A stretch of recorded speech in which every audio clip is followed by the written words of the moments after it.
Бүгін түскі асқа осындай өте дәмді макарон жасадым. Сіздермен рецептісін бөліскім келді. Ол үшін сковородкаға сұйық майымызды құйып, май қызған соң етті салып, жақсылап қызартып қуырып аламыз. Одан соң пиязды салып қуырамыз. Қызыл болгар бұрышын салып қуырамыз. Одан соң сәбіз саламыз.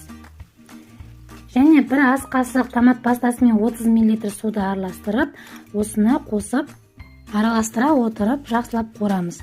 Одан соң картобымызды саламыз. Оны да жақсылап араластырып қуырып болған соң, суымызды құйып, бетін жауып, қайнаған соң оттың астын пәсетіп 20 минут пісіреміз. 20 минуттан соң қажетті дәмдеуіштерді саламыз, яғни лавр жапырағы, тұз, қара бұрыш, паприка және макаронымызды салып, араластырып, бетін жауып, 10-12 минутта пісіреміз. Міне біздің макаронымыз дайын болды. Езілмей біркелкі әдемі болып пісіп шықты. Жасап көріңіздер.